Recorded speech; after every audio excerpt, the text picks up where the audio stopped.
Your father was such a commanding personality, and Yeah. people can't help but note that you and your brothers all chose a profession which feels about as far as from his concerns as one could imagine. Well, it's hard to account for, but I can tell you how it happened to me. Yes. And well, I went through the schools in Yonkers, and then I went to MIT, where both my brothers had gone. And I wanted to do physics, and I thought that was the most exciting thing. I'd read this very exciting book when I was in high school by Einstein and Infeld called Evolution of Physics, which gave the most beautiful kind of popular exposition of things like quantum mechanics and relativity and all these Gedanken experiments, as they were called. It was just fantastic. I thought, this is really great. Physics is for me. And then when I got to MIT, I found out that wasn't the way you did physics. That was the way they could describe physics that way, but that's not the way people did physics.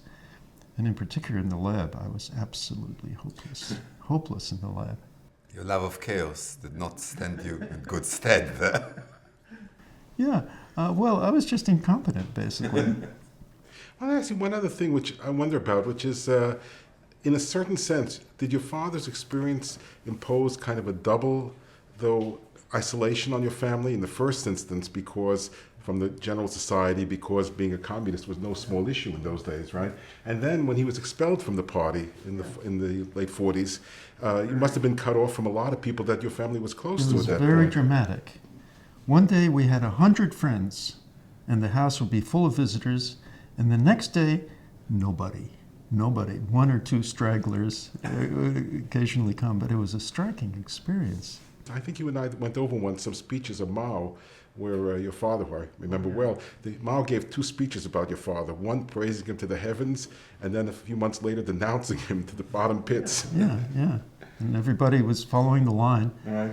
And my father refused to recant his positions that he was being attacked for, and he was expelled from the leadership and then expelled from the party.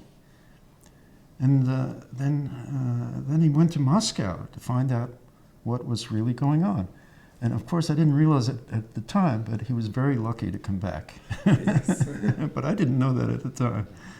And he went there and sat and finally got an audience with Molotov. And I don't know what they said exactly. And he came back. And they gave him the position to act as agent for Russian publishers in New York, which he did for a while. And I think there was not much money in that at the time. But somehow, I don't know, he'd get some investors, whatever. But that didn't work for very long.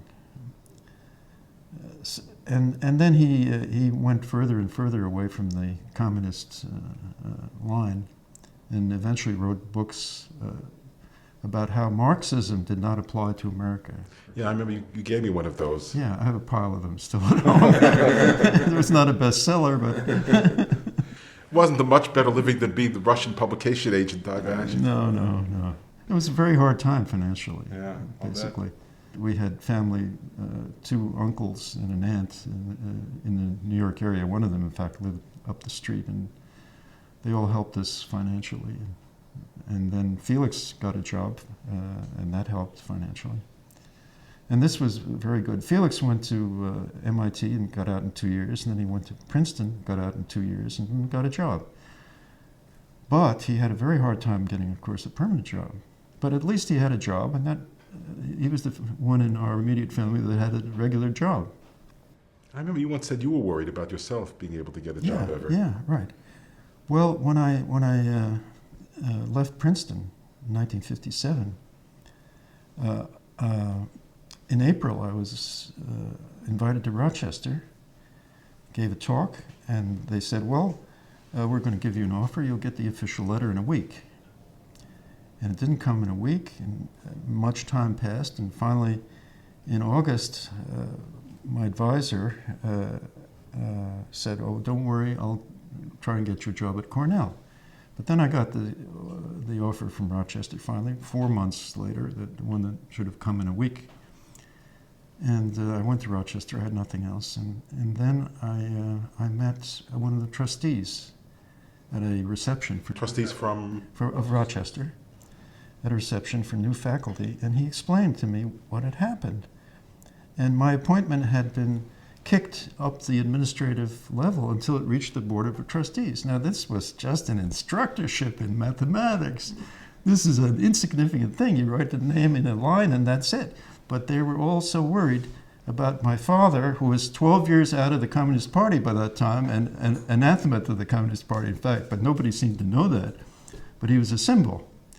And so everybody was scared stiff of doing this until it got to the trustees. And they had a knockdown, drag-out fight in the trustees, and eventually Linowitz and his people won, and that was the trustee, Saul Linowitz.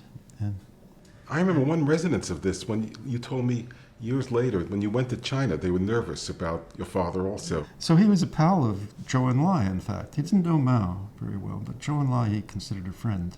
And he'd spent years in China.